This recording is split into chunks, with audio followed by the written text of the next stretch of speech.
Second preseason game ng San Antonio Spurs kalaban ng team ni Jimmy Butler. Victor Wembanyama naghalimaw na naman. Umiscore ng 23 points, 4 rebounds, 4 assists and 3 blocks. Preseason pa lang yan, nagpakita na ng gilas.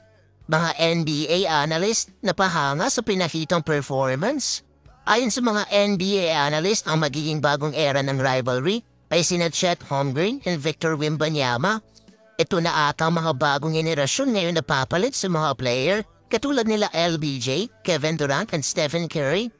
At sa mga hindi nakakaalam, si Chet Holmgren was elected as second overall pick by the Oklahoma City Thunder. Panigurado paglipas ng ilang taon, magiging solid na rin ang pangangatawan nito at Black Mamba mentality din kung maglaro ang bata nito. At may isang reporter na nagtanong kay Coach Popovich sa kabila daw ng kahusayan sa offense at defense ni Victor Wembanyama.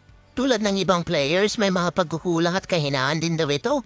Pero sinagot ng diretsyo ni Coach Popovich, hindi raw siya nagko-comment ng mga negatibo sa kanyang mga players. Yan ang tunay na coach.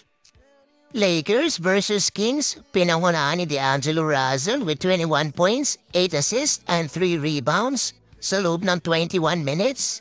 Bagamat hindi naglaro si LeBron James and Anthony Davis, takeover mode naman si Russell. Magandang panimula para kay D'Lo sa paparating na season.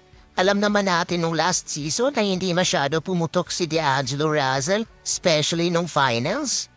Pero sa season na to, once healthy lang at consistent si Russell, tiyak na mahihirapan ang team na makatapat ng Lakers sa playoffs. Gilos Pilipinas, Justin Brownlee.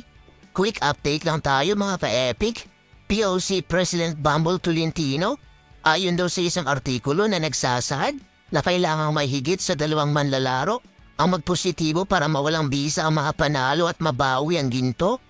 Ngunit ito yung nakakabahala mga ka-epic. Ang mga host ng Asian ay may partisipasyon sa proseso. Alam naman natin na karibal natin ang China pagdating sa agawan ng teritoryo. Napakalito ng tsansa na makamta natin ang makataruman na hatol. Kayo mga ka-epic, ano masasabi niyo?